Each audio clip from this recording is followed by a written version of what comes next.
फक्त शालेय स्तरावरच्या जेवढ्या स्पर्धा Correct. परीक्षा आहेत शासन मान्य बरोबर. त्या स्पर्धा परीक्षेला तुम्ही तुमच्या मुलांना बसवा. मल्टिपल चॉईस क्वेश्चन प्रश्न सोडवण्याची सवयच नसते. त्यामुळं हे विद्यार्थी या स्पर्धा परीक्षेच्या वेळेला ज्या वेळेला सामोरं जातात त्यावेळेला ते गडबड. अपयशी ठरतात. जर आज आपल्याला एखाद्या 10 वर्षाच्या मुलाचा करिअरचा रोडमॅप तयार करायचा असेल हम्म. तर तो कसा करता येईल?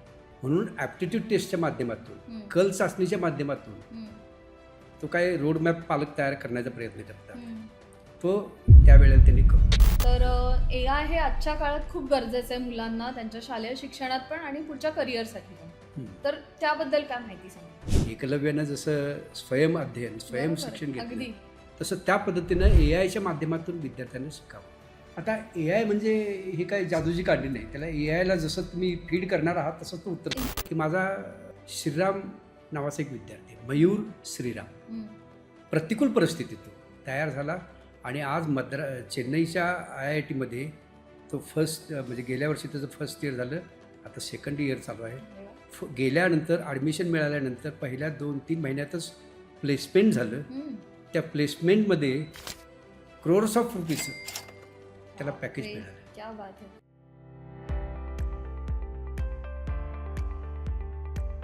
नमस्कार, मी तुमची होस्ट प्रियांका आणि पियू द स्टोरी टेलर या यूट्यूब चॅनलवर पुन्हा एकदा तुमच्या सर्वांचं मी मनापासून स्वागत करते. आज आपल्यासोबत एक असं व्यक्तिमत्व आहे जे शिक्षण क्षेत्रात गेले अनेक वर्षांपासून विद्यार्थ्यांचं आयुष्य घडवतात. मी त्यांचं स्वागत करते. श्रीकांत सुतार सर. नमस्कार सर. नमस्कार. Welcome to the podcast. Thank you. तर आजचे आपले गिफ्टिंग पार्टनर आहेत सत्व इसेन्स, जे प्रीमियम सोया बेस्ड कॅन्डल्स बनवतात. त्यांची स्पेशालिटी म्हणजे वडापाव कॅन्डल्स, त्यानंतर चाय बिस्किट कॅन्डल आणि महत्त्वाचं म्हणजे जे दिवाळीच्या फराळाचे जे आपले पदार्थ असतात, बुंदीचा लाडू आणि अशा प्रकारचे सर्व चकली बिकली सर्व ते पदार्थ त्या शेपमध्ये बनवून ॲक्च्युअल म्हणजे ते तसेच दिसतात, आपल्याला त्या कॅन्डल वाटतच नाही. तर इतकं सुंदर आणि आर्टिस्टिक काम आहे त्यांचं. तुम्हाला सुद्धा हे सर्व प्रॉडक्ट्स ऑर्डर करायचे असतील तर डिस्क्रिप्शन बॉक्समध्ये मी सर्व डिटेल्स दिलेले आहेत त्यांचे. आणि सत्व इसेन्सची ओनर आहे केतकी कुलकर्णी. नक्की तुम्ही त्यांना कॉन्टॅक्ट करा. तर आजचं गिफ्ट हॅम्पर सत्व इसेन्सकडून. थँक्यू. तर श्रीकांत सर हे गेले 20 वर्षांपासून शिक्षण क्षेत्रात आहेत आणि शालेय स्तरावरच्या मुलांच्या स्पर्धा परीक्षांची ते तयारी करून घेतात. तर सर, मी तुमच्याबद्दल सांगण्याच्या ऐवजी तुम्हीच का आपल्या प्रेक्षकांना तुमची ओळख करून द्या. निश्चित मला आवडेल ते. शिक्षणप्रेमी विद्यार्थी पालक ह्या सर्वांना माझा नमस्कार. मी श्रीकांत सुतार, माध्यमिक शिक्षक म्हणून माझी 35 वर्षे सर्व्हिस झाली आणि सेवानिवृत्तीनंतर आज जवळजवळ 18 वर्षे मी या स्पर्धा परीक्षेचं मार्गदर्शनाच्या वर्गाचं काम करत आहे. 2006-07 मध्ये मला राष्ट्रीय पुरस्कार प्राप्त झालेला आहे. आदर्श शिक्षक राष्ट्रपती पुरस्कार माननीय त्यावेळच्या राष्ट्रपती प्रतिभाताई पाटील यांच्या हस्ते मला तो पुरस्कार मिळाला.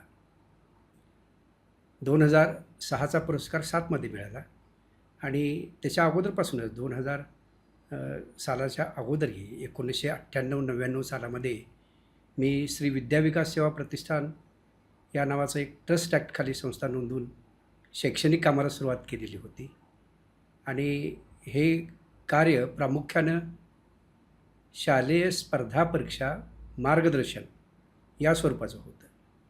पण खऱ्या अर्थानं हे मार्गदर्शन गुणवत्ता वाढीसाठीचं म्हणून आम्ही ते सुरू केलेलं आहे. ह्या शालेय स्पर्धा परीक्षा कोणत्या? त्या प्रामुख्यानं आहेत इयत्ता 4वी-7वी शिष्यवृत्ती परीक्षा, त्यानंतर 6वी इयत्ता 6वी-9वीसाठी असणारी डॉक्टर होमी भाभा यंग सायंटिस्टची परीक्षा, गणित प्रभुत्व परीक्षा, भास्कराचार्य प्रतिष्ठानची गणित प्रावीण्य आणि प्रज्ञाशोध परीक्षा आणि त्यानंतर पुढं ऑलिम्पियाडची तयारी करून घेणारे त्यांचे वर्ग. पूर्वी 2000 पूर्वी नॅशनल टॅलेंट सर्च नावाची एक परीक्षा होती, केंद्र शासनामार्फत ती घेतली जायची. 1963 पासून ती 2020-21पर्यंत अखंडपणे घेतली, पण त्यानंतर सध्या ती परीक्षा रद्द आहे.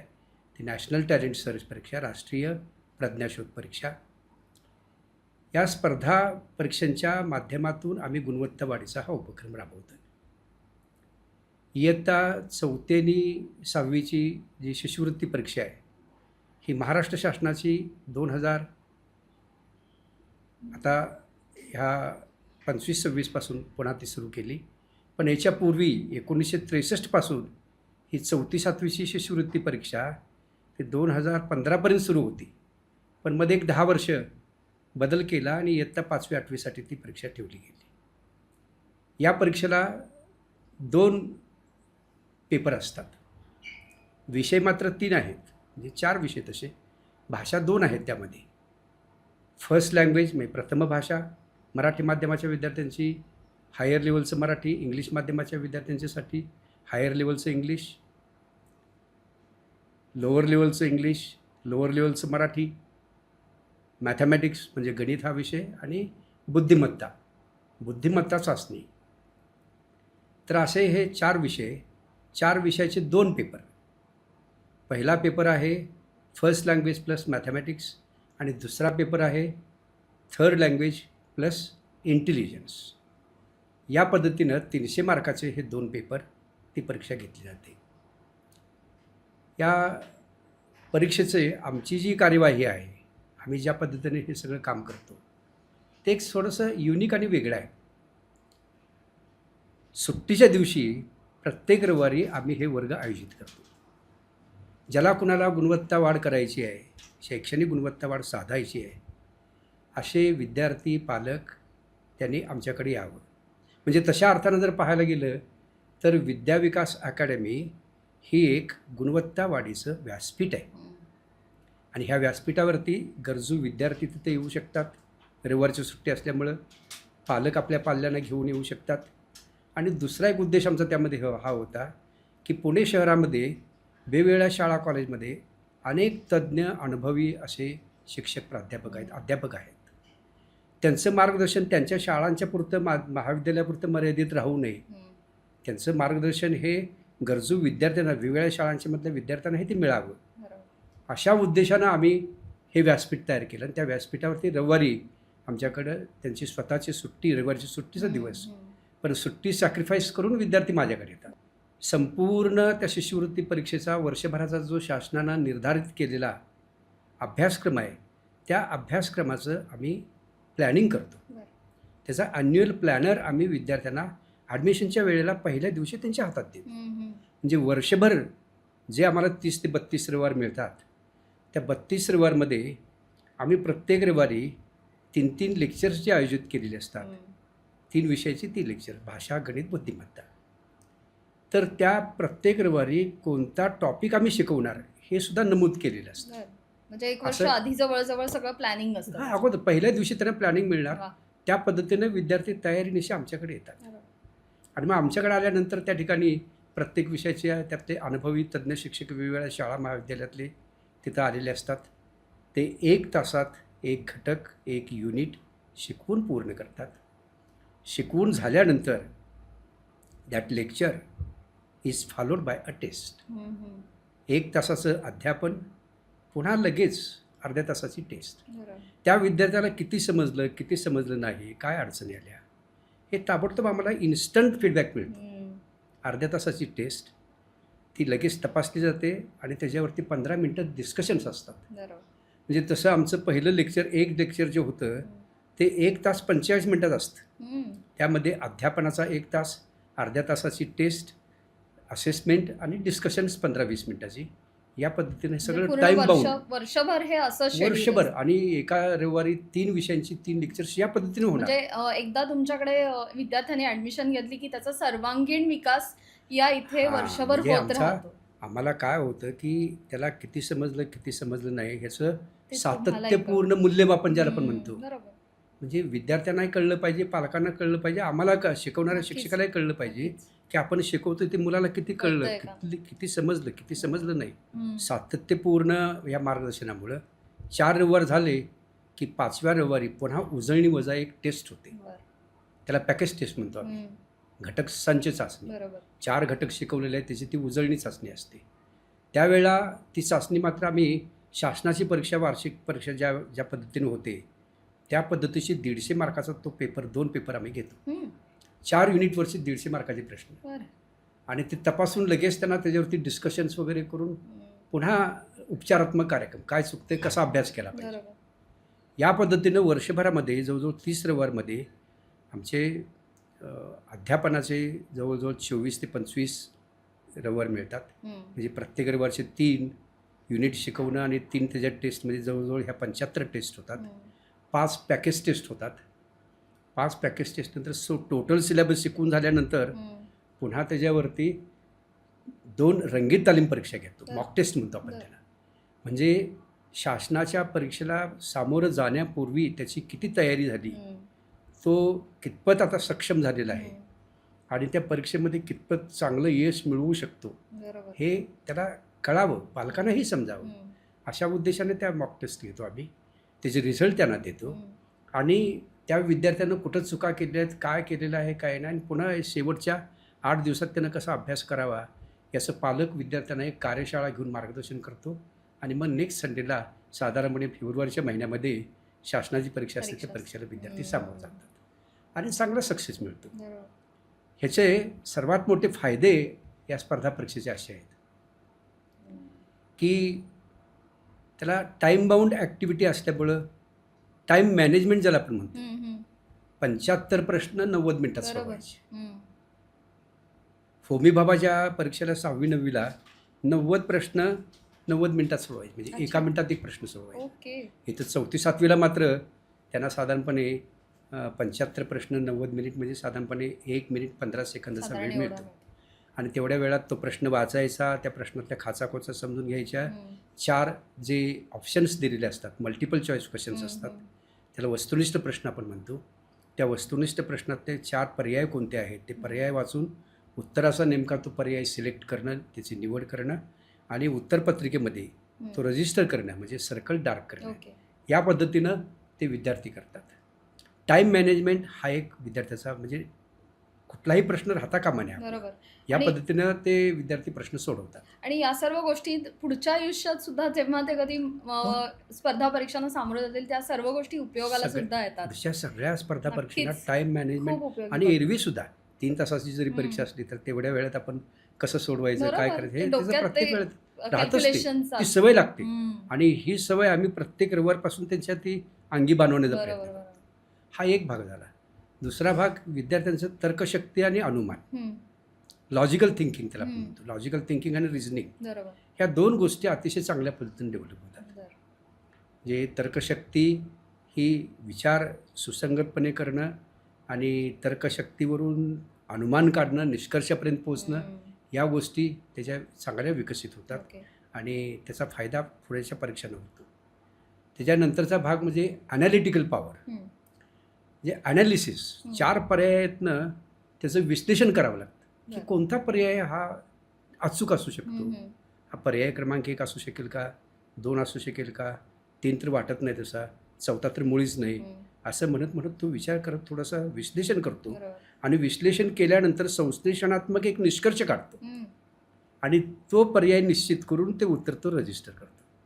या पद्धतीनं ते उत्तरं रजिस्टर करण्याची पद्धतीची ती व्यवस्थित चालू होते आणि तर्कशक्ती, अनुमान, ॲनालिटिकल पॉवर, टाईम मॅनेजमेंट आणि ह्या सगळ्यातून आणखीन एक वैशिष्ट्य, अभ्यास करण्याची त्याची स्टडी स्किल्स ज्याला आपण म्हणतो, अभ्यास कौशल्य, ती चांगली वृद्धिंगत होतात, वाढतात. या स्पर्धा परीक्षांना अभ्यास करताना वेगळ्या पद्धतीनं अभ्यास करावा लागतो. घोकमपट्टीचा अभ्यास चालत नाही, पाठांतर वगैरे इथं मुळीच चालत नाही. म्हणजे विथ अंडरस्टँडिंग सगळ्या गोष्टी ह्या कराव्या लागतात. आणि प्रश्न हे टिपिकल असे असतात की ते एकतर कॉन्सेप्ट ओरिएंटेड असतात, टेक्स्च्युअल नसतात, नॉन टेक्स्च्युअल असतात, आणि कॉन्सेप्ट ओरिएंटेड आणि ॲप्लिकेशन ओरिएंटेड. तो विषय तुम्हाला पूर्णपणे समजला तरच तो उत्तर लिहू शकतो, अन्यथा त्याला उत्तर लिहिता येत नाही. या पद्धतीनं या परीक्षांचा त्याला या सगळ्या आकलन शक्तीचा वगैरे फायदा होतो. तर विद्या विकास गायडन्स सेंटर गेले 20-25 वर्ष चालू आहे आपला, तर यामध्ये तुम्ही स्पर्धा परीक्षा, शालेय स्तरावरच्या ज्या स्पर्धा परीक्षा असतात, हं. होमी भाभा यंग सायंटिस्ट आणि अशा प्रकारच्या ज्या स्पर्धा परीक्षांची तयारी कशी करून घेतली जाते? डॉक्टर होमी भाभा यंग सायंटिस्टची 6वी आणि 9वीसाठी असणारी परीक्षा आहे. विज्ञान विषयाची परीक्षा हं. ही मुंबई विज्ञान अध्यापक संघामार्फत ती परीक्षा घेतली जाते. ओके. पण त्याला मान्यता आहे. हं. आज जवळजवळ महाराष्ट्रातून जवळजवळ 3 ते 4 लाख विद्यार्थी त्या परीक्षेला बसतात. बापरे. CBSE बोर्डचं 6वी आणि 9वीचा त्याला सिलेबस आहे. हं, हं. 6वीत परीक्षा देता येते, 9वीत परीक्षा देता येते. ओके. 90 प्रश्न 90 मिनिटात मल्टिपल चॉईस क्वेश्चन्स हं. हे त्याचं स्वरूप आहे. आणि त्या प्रश्नांचं वैशिष्ट्य असं की बऱ्याच वेळेला त्या प्रश्नपत्रिका परीक्षा झाल्यानंतर विद्यार्थी, पालक, शिक्षक गोंधळून जातात सगळे, हं.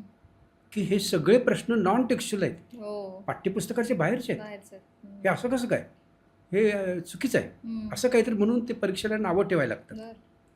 हीच तर त्या परीक्षेची खरी वैशिष्ट्य आहे, हं, हं. की कन्सेप्ट जर तुम्हाला त्या Clear टॉपिकची असेल, विज्ञानाची हो. समजलेली असेल, क्लिअर झालेली असेल, तरच त्याचं उत्तर तुम्ही देऊ अगदी, शकाल. अगदी 100%. आणि वैज्ञानिक संबोध असतील, संकल्पना असतील, हं.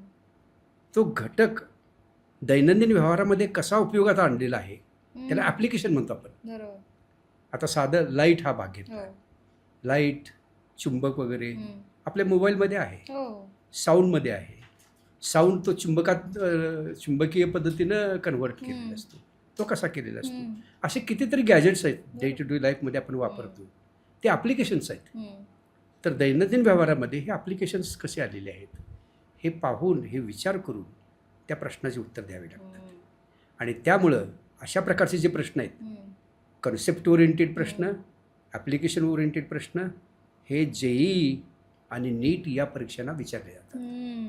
म्हणजे त्याचं थोडक्यात बेस तयार इथे आपला होतो. हां, त्या फाउंडेशन JEEची आणि तयार. नीटची तयारी जर तुम्हाला करून घ्यायची असेल हं. तर 6वी आणि 9वीच्या परीक्षांना, होमी भाभा यंग सायंटिस्टच्या परीक्षेला पर्याय नाही. ती परीक्षा प्रत्येक विद्यार्थ्यानं, पालकानं जरूर त्याचा विचार करावा आणि त्या परीक्षेला नक्कीच. विद्यार्थ्यांना बसवावं. यश अपयशाचा विचार करायचा बरोबर आहे, नाही. बरोबर आहे. यश अपयश हा गौण भाग आहे. त्या चॅनलमधून विद्यार्थी जाणं करेक्ट, गरजेचं आहे. करेक्ट. असं आहे. ऍटलीस्ट अप्लाय जरी केला हां. तरी आपल्याला आणि आपल्याला किती येतं आणि काय काय नाही येतं हे त्याचं आपल्याला कळतं. स्वतःला कळतं. दुसरा भाग असा, ही विज्ञान अध्यापक संघटनेची जी परीक्षा आहे, हं. यंग सायंटिस्ट म्हणजे तो एक वैज्ञानिक म्हणून, बालवैज्ञानिक म्हणून तो पुढे येणार आहे आणि त्याला हं. प्रशस्तीपत्रक द्यायचं आहे, नक्कीच. सर्टिफिकेट द्यायचं आहे, मेडल द्यायचं आहे. ही परीक्षा फक्त लेखी किंवा ते एवढ्यापुरती मर्यादित नाही. 4-5 टप्पे आहेत त्याची. बरं. पहिला टप्पा लेखी परीक्षा ऑक्टोबर एंडला होते. हं. नोव्हेंबर एंडला त्याचा रिझल्ट येतो एका महिन्यात. हं. 90 प्रश्न 90 मिनिट या पद्धतीनं एका महिन्यात रिझल्ट येतो. ओके. त्यातून सिलेक्टेड मुलांना, बाय मेरिट मुलांना हं. प्रॅक्टिकलच्या परीक्षेला सामोरं जावं लागतं. बरं. 30 मिनिटात 30 प्रयोग त्याला करायचे असतात. हं. केमिस्ट्री, फिजिक्स आणि बायो. बरं. 10 तिथं अपॅरेटस ठेवलेले असतात ओके. प्रयोगशाळेत टेबलवरती हं. आणि तिथं प्रश्न लिहून ठेवलेला असतो.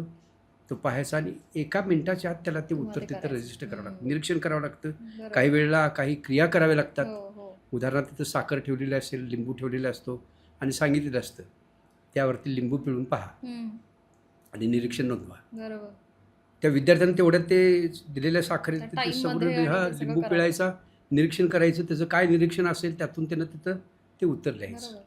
या पद्धतीनं प्रॅक्टिकल परीक्षा होते. हं, हं. प्रॅक्टिकलमधून बाय मेरिट विद्यार्थी सिलेक्ट केले जातात आणि त्यांना प्रोजेक्ट दिला जातो. बरं.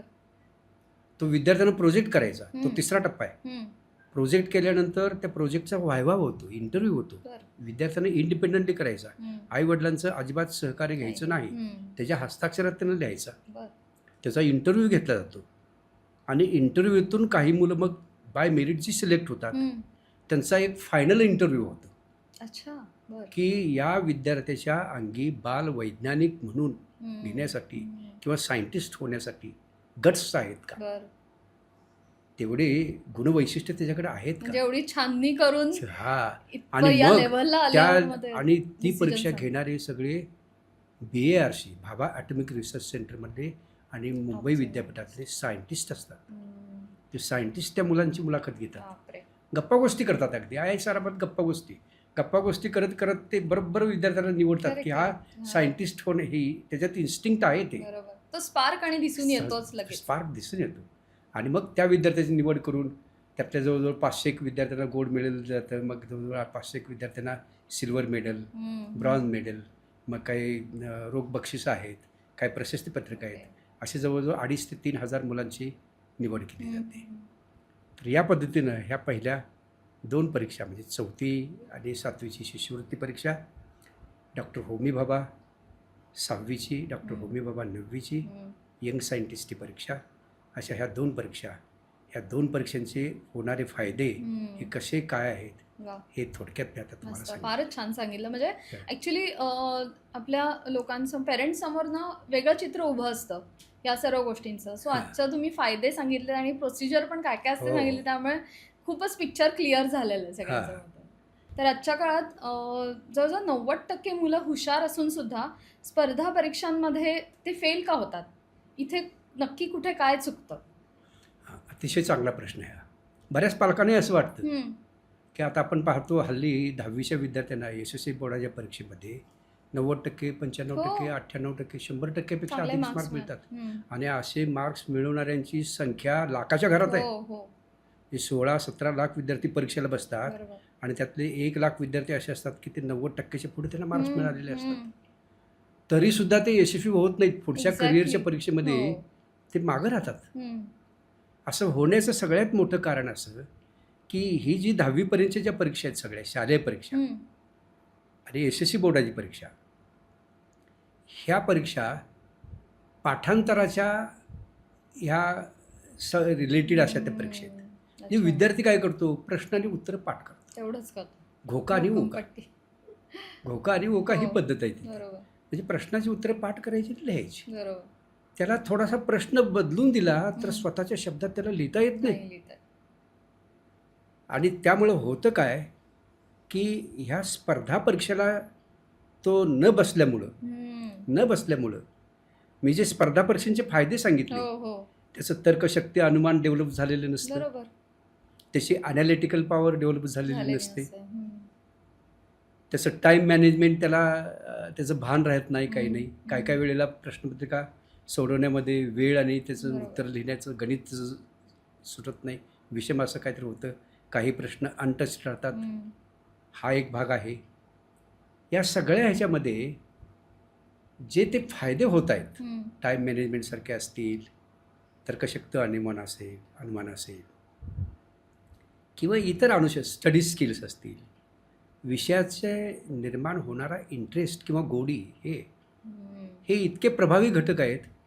हे मल्टिपल चॉईस, आता स्पर्धा परीक्षेला जे प्रश्न असतात ते सगळे multiple choice Multiple questions choice. असतात हम्म. आणि MCQ. त्याचा ह्याला सरावच कुठं मिळत नाही. हो.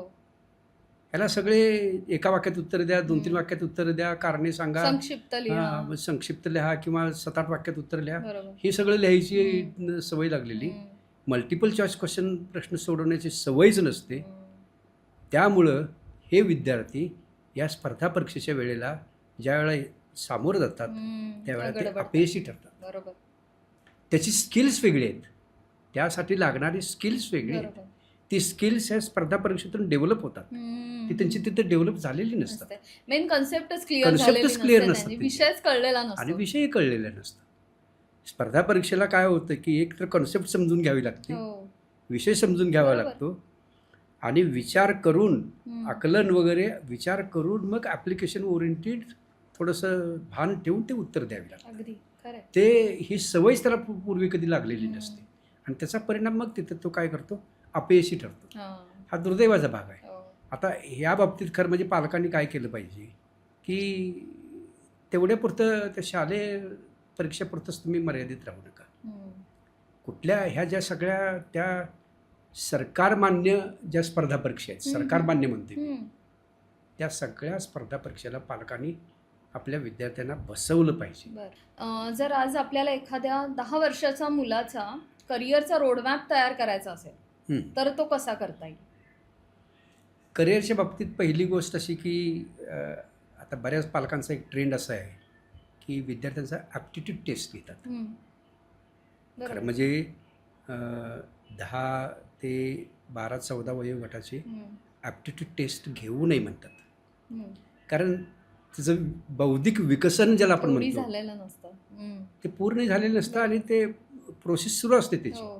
खऱ्या अर्थानं बौद्धिक विकास हा विद्यार्थ्याचा 14-15च्या दरम्यान तो स्थिरावत येतात आलेला असतो. तोपर्यंत त्याचा विकास होतच असतो. म्हणून ॲप्टिट्यूड टेस्टच्या माध्यमातून, कल चाचणीच्या माध्यमातून तो काय रोडमॅप पालक तयार करण्याचा प्रयत्न करतात.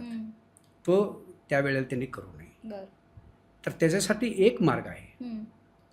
एक तर कल चाचणी करायची असेल तर 10वीच्या लेवलला तुम्ही करा.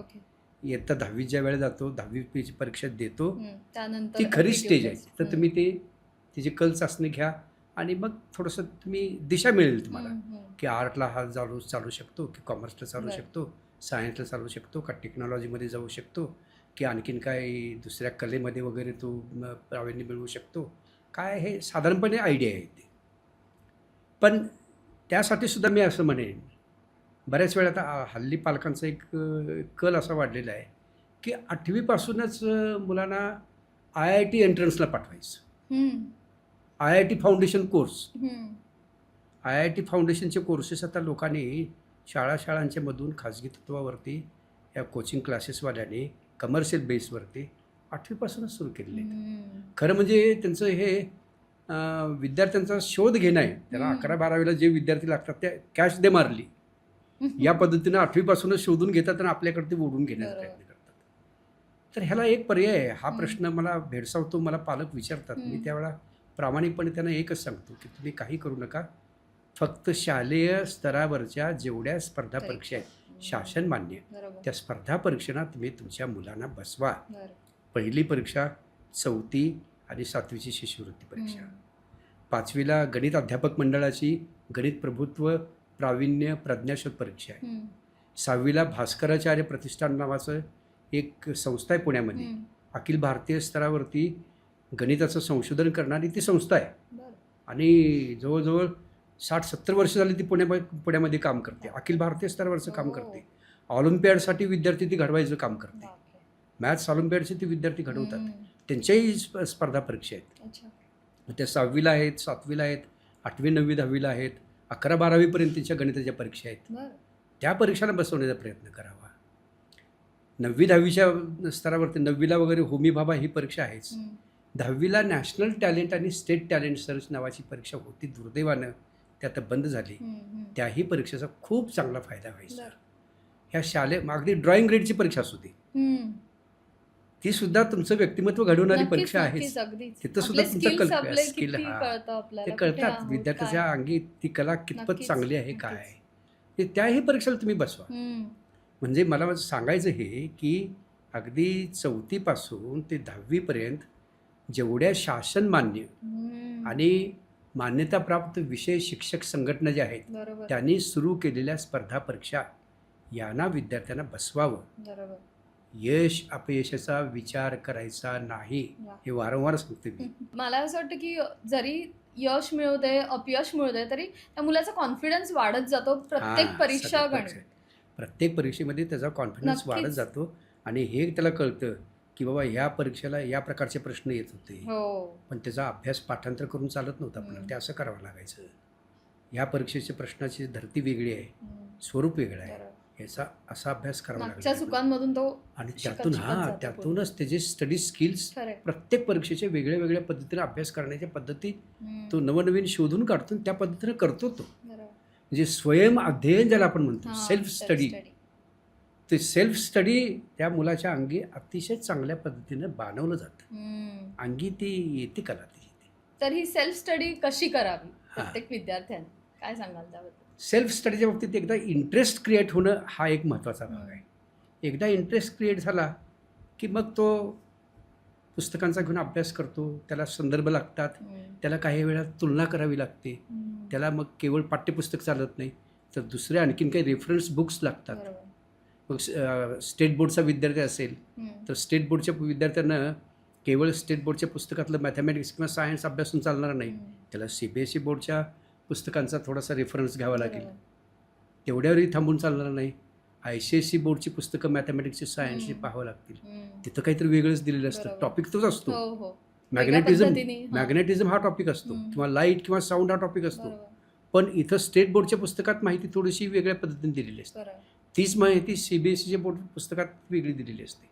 तीच माहिती ICSE बोर्डच्या पुस्तकात ती वेगळ्या पद्धतीने दिलेली असते. त्यामुळं काय होतं की त्या टॉपिकच्या अनुषंगानं विविध स्वरूपाची माहिती, कनेक्टेड असणारी माहिती त्या विद्यार्थ्याला मिळत जाते. हा त्याचा फायदा फायदा होतो आणि त्यातून त्याचा इंटरेस्ट क्रिएट होतो, बरं. म्हणजे गोडी निर्माण होते आणि तो अभ्यासाला लागतो. तो म्हणजे इंटरेस्ट क्रिएट होणं, गोडी निर्माण होणं हे काय औषधाची गोळी नाही, ही घे बाबा आणि त्याच्यात इंटरेस्ट क्रिएट होतोय असं असं नाही नाही. होत. ते आपोआप ते त्यात क्रिएट होतं ते. शिक्षण क्षेत्रात तुम्ही 2 दशकांहून जास्त काम केलंय. हो. तर आत्ताची शिक्षण पद्धती आणि पूर्वीची शिक्षण पद्धती यामध्ये तुम्हाला काय तफावत जाणवते? हां, कालानुरूप शिक्षण पद्धतीमध्ये बदल होणं अपेक्षित आहे आणि तो बदल होत असतो.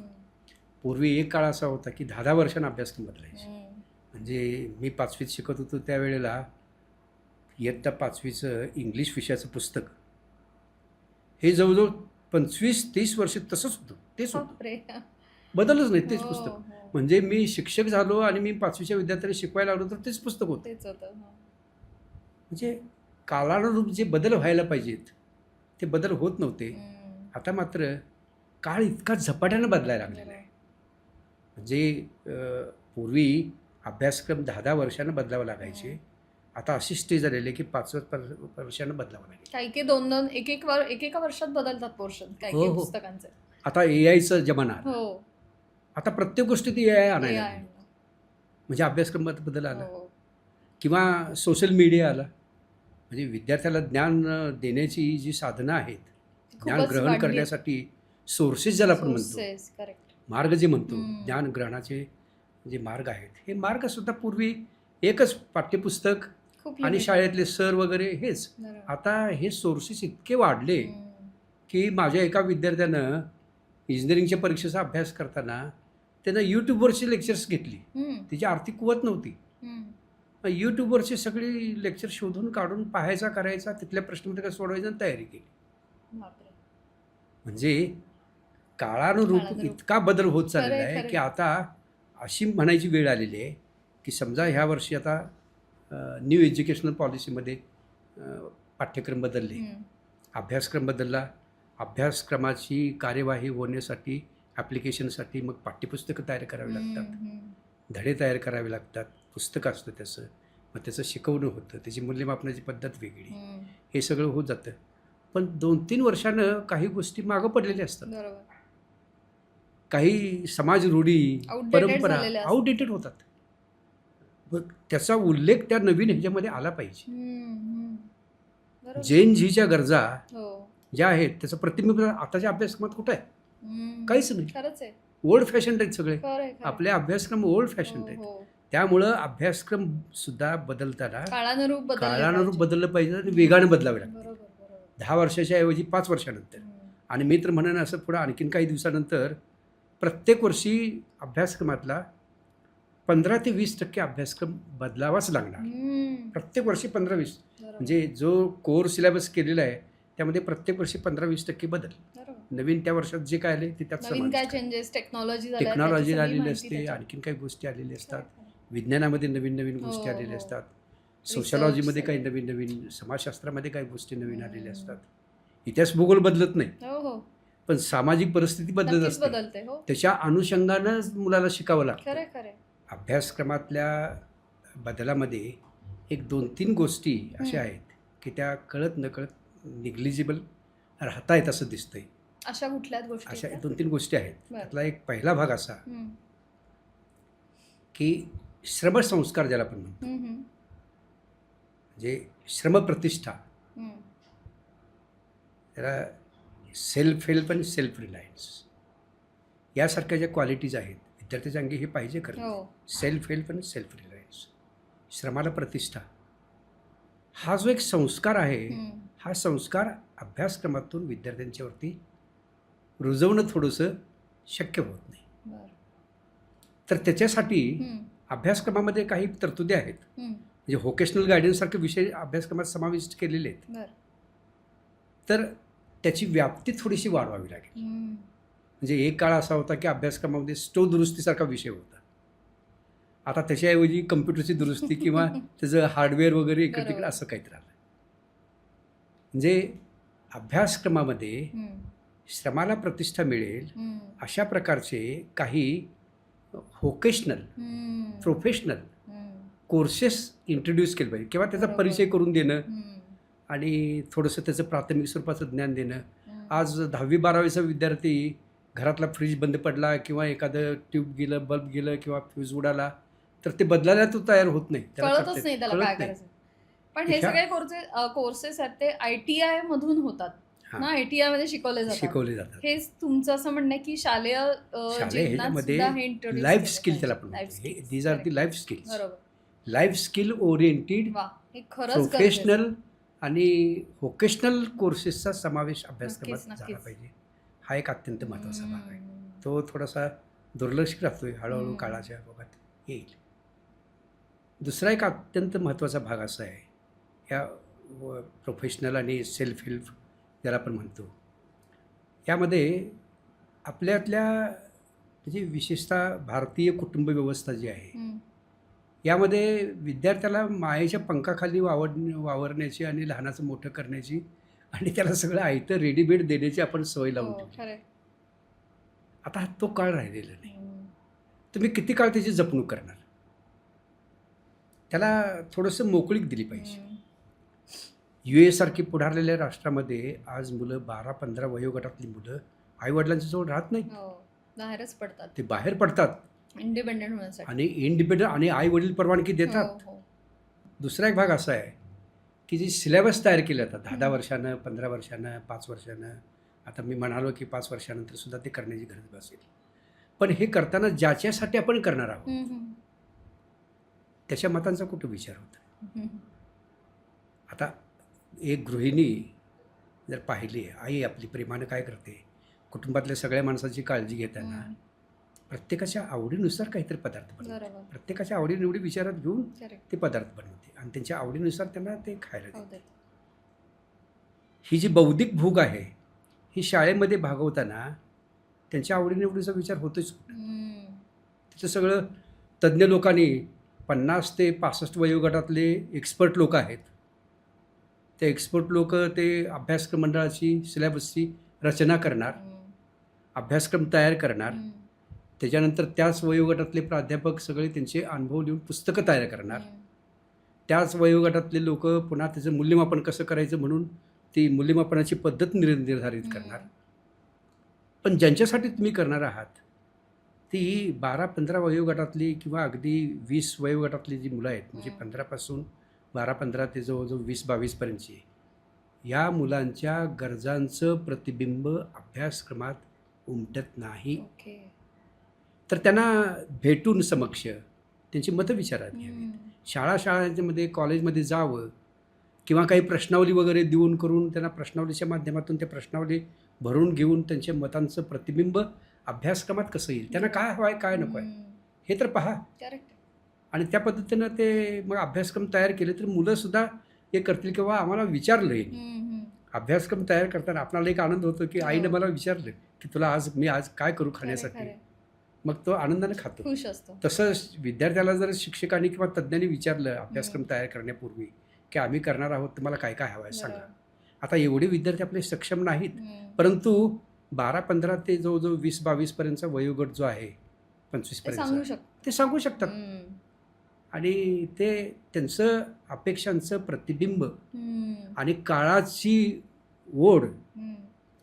काळाची काळाची पावलं गरज खरं म्हणजे काय ते आहे? विद्यार्थी ओळखतात. बरोबर. त्या पद्धतीनं ते बदलत असतात आणि त्याप्रमाणे त्यांना पुढं काय काय हवं आहे ते सांगू शकतात. हम्म. अभ्यासक्रमाच्या रचनेमध्ये हा सुद्धा एक महत्त्वाचा बरोबर. भाग आहे, नक्कीच. तो विचारात घेतला पाहिजे. नक्कीच. तुमच्या 20-25 वर्षाच्या कालखंडात असा एखादा विद्यार्थी लक्षात राहिला की ज्याचा संघर्ष किंवा त्याचं यश अपयश तुम्ही खूप त्याच्या लहानपणापासून पाहिलं? आता विद्याविकास मार्गदर्शन केंद्राच्या माध्यमातून जवळजवळ एक 10 ते 12 हजार विद्यार्थी माझ्या हाताखालून गेले. त्यातले जवळजवळ 5 ते 6 हजार विद्यार्थी मेरिट होल्डर तयार झाले. ही सगळी मुलं आता चांगल्या पद्धतीनं करिअर करत आहेत. हम्म. कोणी डॉक्टर आहेत, कोणी इंजिनियर आहेत, कोणी IT प्रोफेशनल्स आहेत, हम्म. MBA होऊन कोणी व्यवसायामध्ये, उद्योगामध्ये, मॅनेजमेंटमध्ये सगळे कामं करतायत. चांगल्या पण पोस्टवर लक्षात आहेत. राहा चांगल्या हम्म. पोस्टवरती काम करतायत. कितीतरी माझे जवळजवळ 10 ते 15 विद्यार्थी रिसर्चमध्ये आहेत, सायंटिस्ट आहेत, मस्त. प्रदेशात आहेत. क्या बात. त्यातलीच काही निवडक 1-2-3 मुलांची मी तुम्हाला नावं सांगतो. हम्म. की माझा श्रीराम नावाचा एक विद्यार्थी आहे, मयूर श्रीराम. हम्म. 2 वर्षापूर्वी म्हणजे 2024-25मध्ये त्यानं गेटची परीक्षा दिली. हम्म. बीटेक त्यानं पुणे विद्यार्थीगृहातून केलं. बीटेक केल्यानंतर ते गेटची परीक्षा त्यातून त्याला IITचं मद्रास चेन्नईच्या IITला त्याला जायचं होतं. हम्म. त्या चेन्नईच्या IITची तयारी करण्यासाठी त्याच्याकडं काहीही साधनं नव्हती, काही म्हणजे तिची आर्थिक कुवतच एवढी ही होती की जेमतेम कसं तरी शिक्षण पूर्ण करणं आणि सगळं सगळं कॉलेजची खाजगी कोचिंग क्लासेसचे फिया भरणं शक्य नव्हतं. त्यानं माझ्याकडं 4थीपासून तो होता, 4थीपासून 10वीपर्यंतच्या जेवढ्या स्पर्धा परीक्षा माझ्याकडं होत्या त्या सगळ्या स्पर्धा परीक्षेत तो मेरिट होल्डर झाला, चमकला. प्रत्येक विषयाची त्याला स्कॉलरशिप मिळाली. आणि पुढं बीटेक झाल्यानंतर एमटेकसाठी चेन्नईमध्येच जायचं. त्याला ऑल ओव्हर वर्ल्डमधलं रँकिंग होतं, काहीतरी 58 त्याचं रँकिंग आहे चेन्नईच्या ऑल ओव्हर वर्ल्डमधलं. तर तिथंच जायचं. भारतात तर 1 नंबरची संस्था आहे ती चेन्नईची.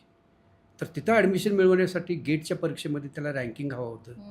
त्यानं 100च्या आतलं रँकिंग मिळवलं आणि तिथं त्याचं सिलेक्शन झालं.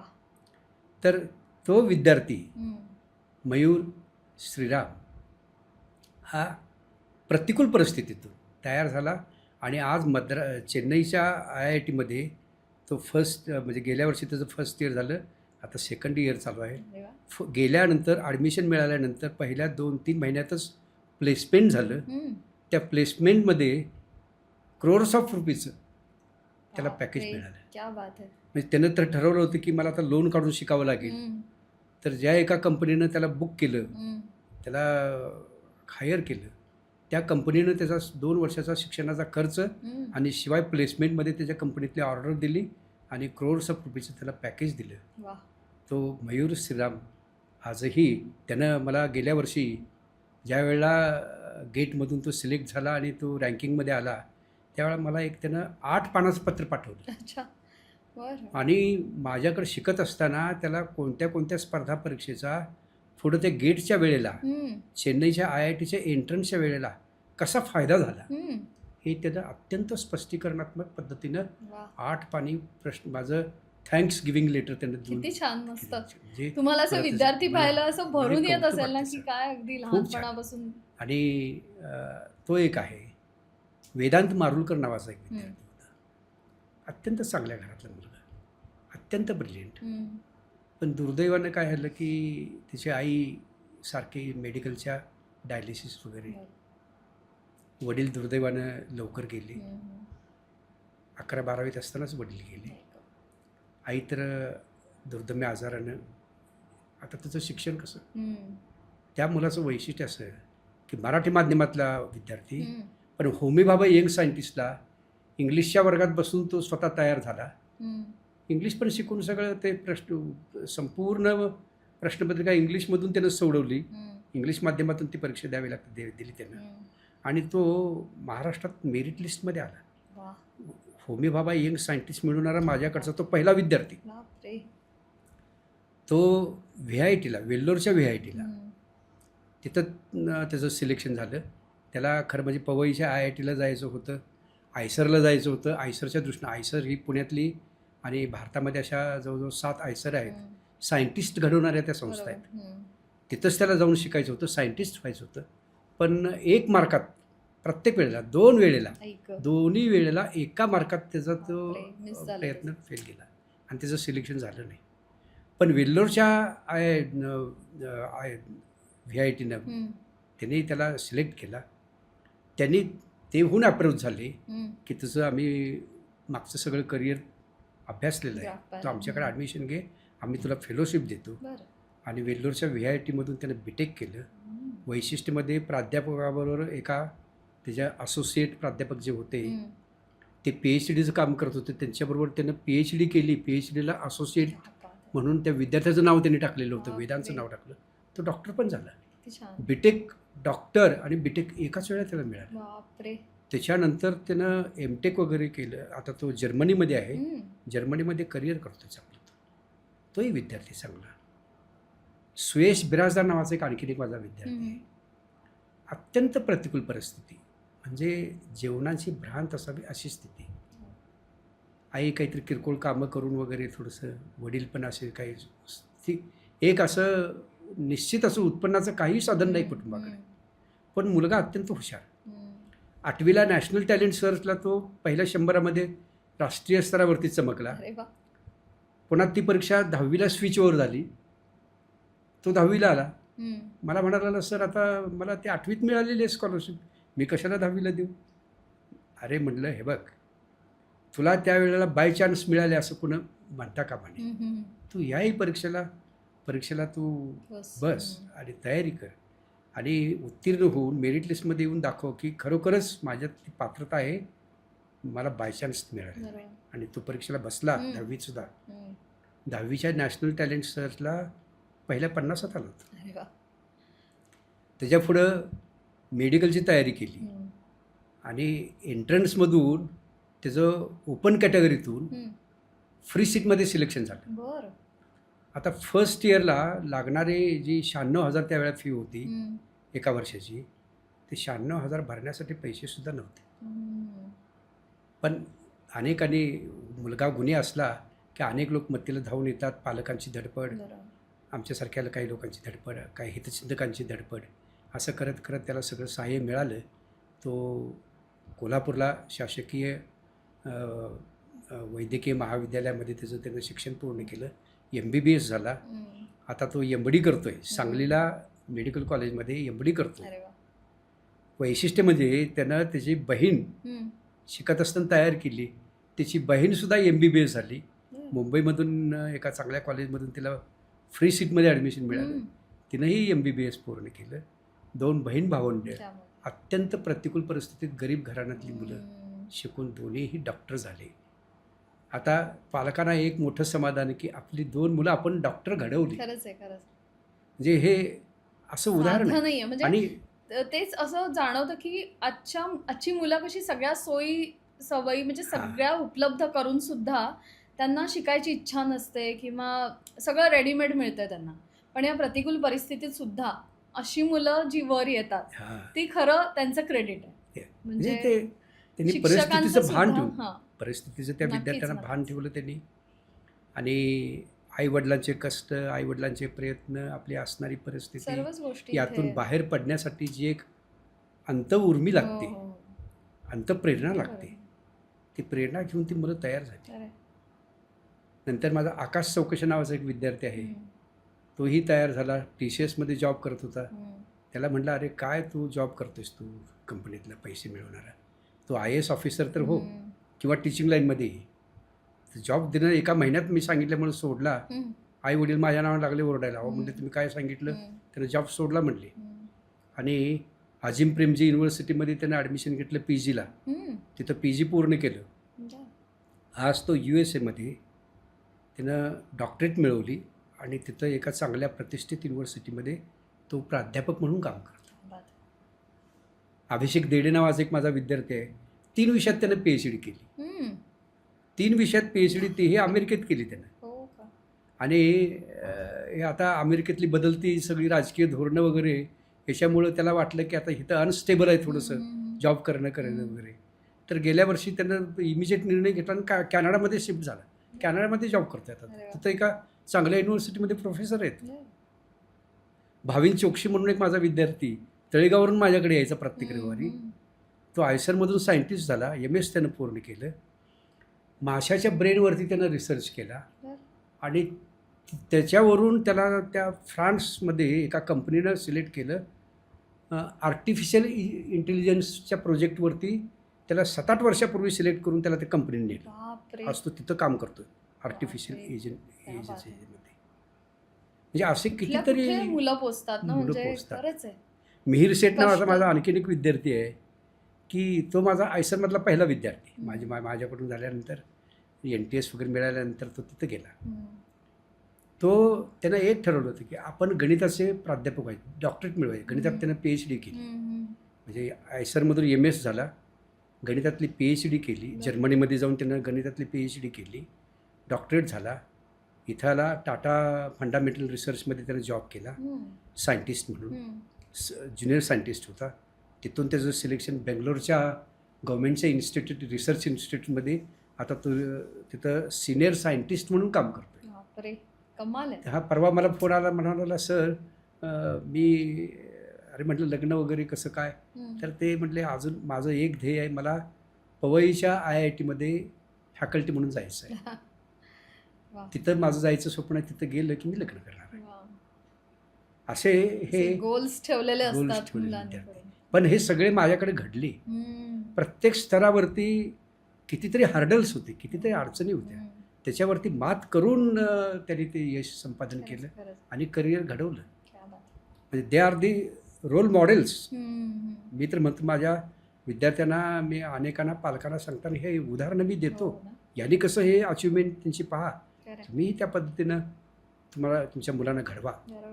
रोल मॉडेल तर आपल्या समोर असणं खूप गरजेचं असतं मुलांच्या. आणि मुद्दाम मी ही उदाहरणं सगळ्या मुलांना सारखं सांगत असतो की आपला हा होते. आणि ह्यांचे मी सत्कार केले आहेत ह्या विद्यार्थ्यांचे. मी प्रत्येक वर्षी गुणी विद्यार्थ्यांचे, माझ्याकडे 150-150 विद्यार्थी मेरिटमध्ये यायचे. त्या गुणी विद्यार्थ्यातल्या सिलेक्टेड मुलांना 30-40 मुलांना आमची संस्थेची स्कॉलरशिप आम्ही बहाल करायचो. एक मेडल त्यांना द्यायचं, प्रशस्तीपत्रक द्यायचं आणि त्याबरोबर एका गुणी शिक्षकाचा सुद्धा सत्कार करायचा. मार्गदर्शन करणारे शिक्षक सुद्धा महत्त्वाने आहे, त्यांनाही प्रोत्साहन मिळालं पाहिजे. तर मी मागच्या ह्या 25-26 वर्षामध्ये मधली 2-3 वर्षे सोडली तर 22 कुणी शिक्षक प्राध्यापकांचा सत्कार केलेला आहे. त्यांना विद्या विकास प्रबोधन पुरस्कार दिलेला आहे आणि जवळजवळ 600 ते 700 विद्यार्थ्यांना विद्या विकास स्कॉलरशिप माझ्या विद्यार्थ्यांना मी दिलेली आहे. त्या माध्यमातून म्हणजे ती गव्हर्नमेंटची जेवढी स्कॉलरशिप असायची त्यातली एका वर्षाची स्कॉलरशिप आमच्याकडून, त्यांना आम्ही चेकच द्यायचो समारोहपूर्वक. हे मी आता सांगितलेले हे जे विद्यार्थी आहेत ह्या सगळ्यांना माझी विद्या विकासची स्कॉलरशिप मिळालेली आहे. आणि ह्याच्याशिवाय ज्यांना स्कॉलरशिप मिळाली ते तर मुलं आता कोणी हिंजवडीच्या IT क्षेत्रामध्ये आहेत, कोणी वेगवेगळ्या कंपन्यांच्यामध्ये मॅनेजमेंटमध्ये कामं करत आहेत, चांगल्या पद्धतीने करिअर घडवत आहेत. तर तुम्ही AI बेस्ड स्टडी स्किल्स आपल्या विद्या विकास अकॅडमीमध्ये सुरू केलं. तर AI हे आजच्या काळात खूप गरजेचं आहे मुलांना, त्यांच्या शालेय शिक्षणात पण आणि पुढच्या करिअरसाठी पण. तर त्याबद्दल काय माहिती सांगा.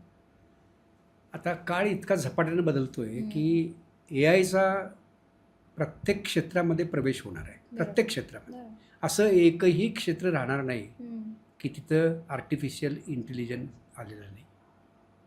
अगदी वैद्यकीय क्षेत्रामध्ये AI आता ऑपरेशन्स करतोय, रोग निदान करतोय, नंतर पुढं तो प्रिस्क्रिप्शन्स देतोय. कितीतरी प्रत्येक यंत्रामध्ये म्हणजे IT प्रोफेशनल्स जे आहेत 10 लोकांचा गट जो काम करायचा तो एकटा AI आता करायला लागलेला आहे. 10 लोक. त्यामुळं थोडंसं जॉब आता नाहीसे व्हायला लागले. AIच्या माध्यमातून लोकांची जॉब जायला लागले. पण AIशी रिलेटेड अनेक जॉब निर्माण पण व्हायला लागले. ते नवनवीन जॉब आता अक्वायर करण्यासाठी नवीन स्किल्स काहीतरी आपल्याला अक्वायर करायला कोर्सेस आले त्याशी आणि रिलेटेड. एकही क्षेत्र असं नाही, म्हणजे एज्युकेशन ही त्यातमध्ये आहेच आहे. एज्युकेशनमध्ये सुद्धा AI येणार आहे. एक आता पुढं आणखीन एक 15-20 वर्षानंतर चांगल्या शिक्षकांची गरजही भासणार नाही. विद्यार्थी एकलव्यासारखं घरात बसून शिकणार आहे, तो AIच्या सहाय्याने शिकणार आहे. शिक्षण पद्धती पूर्णच बदलून इव्हन जाणार हे आहे आता हायली पेड क्लासेस जे आहेत, ज्या क्लासेसच्या 3-3, 4-4, 5-5 लाखाचे फी आहेत, हे क्लासेस सुद्धा डिसअपिअर होतील. कारण विद्यार्थ्यांचा कल, कारण इतक्या फिया भरणं लोकांना शक्य नाही. म्हणून मी असा विचार केला की जे आपले 4थीपासून 12वीपर्यंतचे विद्यार्थी आहेत, या विद्यार्थ्यांना स्वयं अध्ययन, सेल्फ स्टडी या माध्यमातून, म्हणजे आपल्या एकलव्याचं उदाहरण आपण देत असतो. एकलव्यानं जसं स्वयं अध्ययन, स्वयं शिक्षण घेतलं, तसं त्या पद्धतीनं AIच्या माध्यमातून विद्यार्थ्यांना शिकावं. म्हणजे AI teaches how to learn and how to teach. AIचा उपयोग करून आपणाला शिकायचं आहे आणि त्यासाठी मग काय काय लागणार आहे. मग आम्ही त्यासाठी 25+25 म्हणजे 25 तासाचं एक असं मूलभूत असे त्यांना काही मार्गदर्शन करायचं 25 तासाचं घड्याळी तासाचं. आणि ज्या एका घड्याळी तासामध्ये आम्ही त्याला बेसिक कॉन्सेप्ट वगैरे शिकवलेले आहेत त्याचे ॲप्लिकेशन्स आणि त्याचं प्रॅक्टिकल अच्छा. पुढच्या तासात करायचं. असे 25 टॉपिक आणि त्या 25 टॉपिकचं टीचिंग झालं की त्याचं 25 Practical. प्रॅक्टिकल या पद्धतीनं. आणि त्याचे 6 मॉड्यूल्स आम्ही तयार केलेले आहेत. बरं. त्या 6 मॉड्यूलचं प्रत्येकाची 4-4 लेक्चर्स आहेत. हम्म. हे 6 24 एक लेक्चर्स होतात. इंट्रोडक्शन वगैरे ह्याचं एक लेक्चर, असे 25 लेक्चर्स ओके. आणि 25 प्रॅक्टिकलचे लेक्चर्स. या माध्यमातून आम्ही AI चं मार्गदर्शन देणार. बरं. आता AI म्हणजे हे काय जादूची काढणी नाही. त्याला AIला जसं तुम्ही फीड करणार आहात तसं तो उत्तर तुम्हाला देईल. इन्फॉर्मेशन जी म्हणजे देणार जे ते- तुम्ही माहिती देणार आहे Correct. म्हणजे डाटा फीडिंग ज्याला आपण म्हणतो, हो. जो डाटा तुम्ही त्याला देणार त्याच्या आधारानंच तो तुम्हाला उत्तर अगदी देणार. अगदी. मग त्यासाठी तो AI आता अनेक प्रकारचे AI बाजारामध्ये आहे. ChatGPT आहे, जेमिनी आहे, जेमिनी आहे, को पायलट, कोबाचे आहे, डीपसिक आहे, हो. चिन्ह तयार केलेला. असे 6 प्रकारचे ग्रोक आहे. असे हे सगळे वेगवेगळ्या प्रकारचे 6 AI आता बाजारात आलेले आहेत. मग ह्यातला रिलायबल कोणता, चांगला कोणता, हम्म. सहजगत्या उपयोगात आणता येण्याचा कोणता आहे, तर ChatGPT मोस्टली आपल्या इंडियामध्ये वगैरे बरोबर वापरले Used जाते. आहे. तर तो प्रत्येक क्षेत्रातली उत्तर देऊ शकतो. पण समजा आता विद्यार्थी माझा 11वीला आहे, हम्म. 11-12वीला सायन्सला आहे आणि त्याला इंजिनिअरिंगचं, मेडिकलचं किंवा त्याला ॲस्ट्रॉनॉट व्हायचं आहे, हम्म. खगोलशास्त्रज्ञ व्हायचं आहे, तर AIला सांगून तो वेगवेगळ्या कोर्सेसची माहिती घेऊ शकतो. नक्कीच नक्कीच. पण AIला अगोदर हे सांगावं लागेल की बाबा अशा प्रकारचे कोणकोणते कोर्सेस अवेलेबल आहेत. हम्म. त्यांना ते माहिती मिळवलेली आहे, त्याच्याकडे आहे, पण हम्म. आणखीन काही गोष्टींची माहिती त्याला द्यावी लागेल. हम्म. म्हणजे डाटा एंट्री करावी लागेल. बरोबर. उदाहरणार्थ आता 11-12वीचा अभ्यासक्रमाच्या आधाराने त्याला शिकायचं असेल, हम्म. स्वयंअध्ययन करायचं असेल, सेल्फ स्टडी करायचं असेल, तर किमान त्याला 11वी-12वीची सायन्सची पुस्तकं तर सिलेबस तो फीड करावा लागेल, बरोबर. त्याचा डाटा एंट्री हो. करावं लागेल. मग त्याच्यावरती प्रश्नपत्रिका कशी असते, हम्म. त्याचं मॉडेल जे आहे, हम्म. Nature of the question paper आणि मॉडेल क्वेश्चन पेपर, ते त्याला फीड करावे लागतील. हम्म. मग त्याची उत्तरं कशी असतात, बरोबर. ती चेक कशी केली जातात, तेही त्याला फीड करावं लागेल. तर थोडक्यात तुम्हाला प्रॉम्प्ट अतिशय व्यवस्थित द्यावं लागणार आहे. हा, हे Feed सगळं जे- डाटा एंट्री हा, feed जे जेवढी देतात त्याचं चांगलं, असतं. जेवढ्या चांगल्या पद्धतीने डाटा एंट्री यायला होईल तेवढ्या चांगल्या पद्धतीने तुम्हाला तो रिझल्ट उत्तर मिळेल. मिळेल. बरोबर. म्हणजे हे डाटा एंट्री कशी करायची आणि मग डाटा एंट्री झाल्यानंतर मग तुम्ही त्याच्याकडून फीडबॅक कसा म्हणजे हम्म. तुम्हाला काय हवं आहे ते विचारायचं, बरोबर. तुमच्याशी बोलून तुम्हाला सांगेल, तुम्ही लिहिलेली उत्तरपत्रिका तो तपासून देईल, हो. तुम्ही कुठं चुकलेले आहात, कसे चुकलेले आहात, तुमचे विकनेसेस काय आहेत हे सुद्धा तुम्हाला तो सांगेल. बरोबर. हे सगळं होणार आहे आणि यासाठी हे स्किल्स, ज्याच्याकडे 4Gचा मोबाईल आहे किंवा 5Gचा मोबाईल आहे, टॅब आहे, लॅपटॉप आहे, हम्म. असा विद्यार्थी. आणि आता हल्ली मुलं इतकी टेक्नोसॅव्ही झालेली हो. आहेत आणि प्रत्येक घरामध्ये लॅपटॉप आहे, टॅब असतंच. आहे, 4G 5Gचे मोबाईल आहेत. टेक्निकल गॅजेट्स ज्याला आपण म्हणतो ते आता घराघरात प्रत्येकाकडे बरोबर, अगदी. अगदी गरीबातल्या गरीब माणसांनी सुद्धा आता ते हम्म. लोकांनी ते खरेदी केलेली आहेत. तर तेवढं ते एक गॅजेट त्यांनी घ्यावं, आमच्याकडे यावं. 25 घड्याळी तासाचं बेसिक ट्रेनिंग, बरं. 25 घड्याळी तासाचं प्रॅक्टिकल हम्म. आणि त्याच्यानंतर एकलव्यासारखं तो स्वतःच अभ्यास करायला सुरुवात वा. कर. म्हणजे आणि सेल्फ पुढं- स्टडी साठी हे खूपच उपयोगी हा. पडणार आहे. म्हणजे पुढं जाऊन तुमच्या पालकांच्या 4-5 वर्षानंतर, 10 वर्षानंतर ज्या फिया असणार आहेत कमर्शियल क्लासेसच्या, हम्म. 8-10 लाखाच्या, शिक्षण इतकं महागडं झालेलं आहे हो, हो. की हे सगळे पैसे वाचवण्याचे मार्ग तुम्हाला शोधावे लागतील आणि त्यासाठी एकलव्यासारखं शिकावं लागेल. AIच्या माध्यमातून आता हे शक्य आहे. हम्म. म्हणून हम्म. आत्ताच ती काळाची पावलं ओळखून खरंच आहे, खरंच आहे. या अर्ली स्टेजमध्ये विद्यार्थ्यांना आम्ही AIचं मार्गदर्शन 100%. द्यायचं ठरवलेलं आहे आणि त्या दृष्टीने प्रयत्न चाललेला आहे. बघू आता त्याला कितपत यश येतं आहे, काय काय होतं आहे, पण प्रयत्न तसा आहे. एक 20 ते 25 मुलांची एक बॅच करून त्यांना डेमो देऊन, ओके. अगोदर डेमो देणार पालकांना, विद्यार्थ्यांना, आणि जे इंटरेस्टेड असेल त्यांना मग आम्ही आठवड्यातून 1 दिवस 1 तास असं ओके. मार्गदर्शन करणार आणि त्या पद्धतीनं ती मुलं AIचा कोर्स करतील आणि तयार होतील. असं. असं आहे. मग हे कोर्स कधीपासून सुरुवात होणार आहेत का ऑलरेडी तुमच्याकडे स्टार्ट झालेलं आहे? नाही, आता सुरुवात नाही, आता पहिल्यांदा शालेय स्तरावरती AI इंट्रोड्यूस आम्ही पहिल्यांदा करतो. विद्या विकासमधला हा एक ओके. पहिला अटेम्प्ट आहे. बरं. अजून महाराष्ट्रात शालेय कुठेही केलं स्तरावरती नाही. शासनानं सुद्धा केलं नाही, शासन सुद्धा विचार क्या करतंय. बात आहे. शिवाय बारामतीचं जे प्रतिष्ठान आहे हम्म. त्या प्रतिष्ठानामार्फत त्यांनी अमेरिकेतल्या काही संस्थांच्या बरोबर अग्रीमेंट करून वगैरे त्यांनी काही जॉईंट असे हे केलेले आहेत. हम्म. तर त्या व्हेंचर्स हाती घेतलेले आहेत. हम्म. त्या माध्यमातून AIचं शिक्षण ते देणार आहेत. हम्म. हा डोक्यात विचार लोकांचा सुरू झालेला आहे.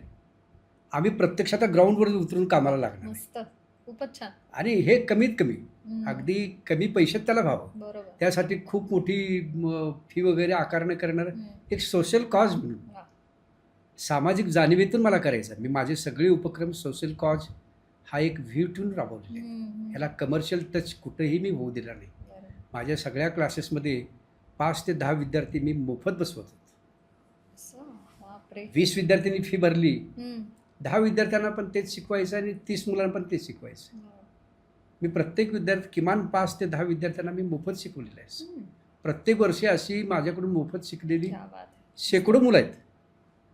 खरोखरच आणि- म्हणजे तुमच्याकडून आदर्श घेण्यासारखं आहे या सर्व गोष्टी, की आणि समाजाचं देणं काय असतं ते हां, आपण कुठेतरी देणं शिकतो लागतं. आपण. वेगवेगळ्या माध्यमातून आम्ही हे नक्कीच. करतो. या पद्धतीने AIचं हे ट्रेनिंग आम्हाला पूर्ण करायचं. अच्छा. तर सर, आज आपल्या महाराष्ट्रातल्या प्रत्येक पालकांना, मुलांना तुम्हाला काही संदेश द्यायचा असेल, जेणेकरून ते या स्पर्धा परीक्षा किंवा ज्या आपल्या नॉर्मल शालेय स्तरावरच्या असू देत किंवा पुढच्याही ज्या स्पर्धा परीक्षा असतात, त्यांनी कसं सामोरं गेलं पाहिजे हां. आणि तयारी कशी केली पाहिजे, त्याबद्दल काय सांगाल आपल्या ऑडियन्स? पहिला माझा मेसेज असेल पालक आणि विद्यार्थ्यांना, जाणकार लोकांना, की मी ज्या शालेय स्तरावरच्या स्पर्धा परीक्षांचा उल्लेख केला, अजून काही त्यात असतील, ह्या सगळ्या स्पर्धा परीक्षांना तुम्ही ॲपियर झालं पाहिजे. त्या स्पर्धा परीक्षेच्या चक्रातून तुम्ही जा, त्या चॅनलमधून तुम्ही जा, त्या सगळ्या स्पर्धा परीक्षांची तयारी तुम्ही करा. यश अपयशाचा विचार अजिबात करू नका. हा माझा पहिला मेसेज आहे. त्याशिवाय तुम्ही चांगलं करिअर घडवू शकणार नाही. आणि चांगलं करिअर घडवायचं असेल तर शालेय स्तरावरच्या स्पर्धा परीक्षांचा पाया हा मजबूत झाला तर पुढं तुमची करिअरची इमारत उभा राहणार आहे. म्हणून शालेय स्तरावरच्या स्पर्धा परीक्षा तुम्ही जरूर द्या. हा माझा पहिला मेसेज असणार आहे. दुसरा मेसेज असा असणार आहे की करिअर घडवत असताना विद्यार्थी, पालक, जनरली एक सर्वसामान्य आपल्या लोकांची टेंडन्सी असते, आपण कारणं खूप सांगत बसतो. अडचणीचा पाडाच वाचायला लागतो. खरे. असं आहे, तसं आहे, फी हो. नाही, अमकं नाही, त्या क्लासेसची फी अशी आहे, माझा मुलगाच प्रकृतीनं वीक आहे, तो जमणारच नाही अहो त्याला. वातावरण आमच्या इथं तसं नाही, सभोवतालचं वातावरण फारच वाईट आहे. इतक्या अडचणी सांगत बसतात लोक. खरं म्हणजे ह्या अडीअडचणी, ह्या समस्या मांडू नयेत. हे आहेत प्रॉब्लेम. हे प्रॉब्लेम मांडत बसू नये. माझं तर म्हणणं असं असतं, मी विद्यार्थ्यांना नेहमी सांगत असतो, there is no problem in the world, then where is the problem. If there is no problem in the world, then where is the problem. Problem is in you and within you. Okay. It means that you can't get adjusted with the environment around you. बरोबर. If you are going to get adjusted yourself with the environment around you, then you will be successful. So be positive and be happy. वा, Best of luck. मस्त. फारच छान sir. इतकं म्हणजे start to end एवढा आपला फ्लोमध्ये झाला आहे पॉडकास्ट. आणि आय होप आपल्या सर्व प्रेक्षकांची, पॅरेंट्सची, मुलांची, सर्व मनातल्या जे प्रश्न असतील स्पर्धा परीक्षांशी रिलेटेड, ते नक्कीच सरांमुळे आज क्लिअर झाले असतील. तुम्हाला सुद्धा काही या बाबतीत स्पर्धा परीक्षांबद्दल काही माहिती हवी असेल तर मी सरांचा कॉन्टॅक्ट नंबर इथे दिलेला आहे, खाली विद्याविकास अकॅडमीचा नंबर दिलेला आहे, तुम्ही त्यांना कॉन्टॅक्ट करू शकता. आणि सर, थँक्यू सो मच. आजच्या एपिसोडमध्ये आलात आणि एवढी व्हॅल्युएबल इन्फॉर्मेशन आपल्या सर्व प्रेक्षकांसमोर मांडली, त्याबद्दल खूप खूप धन्यवाद. माझे शैक्षणिक विचार आणि स्पर्धा परीक्षे संदर्भातले माझा हा जो प्रयोग आहे, शैक्षणिक प्रयोग गेले 25 वर्ष मी राबवतो आहे, त्या माध्यमातून मला व्यक्त होण्याची आपण संधी दिली, त्याबद्दल तुम्हालाही मी धन्यवाद देतो. थँक्यू.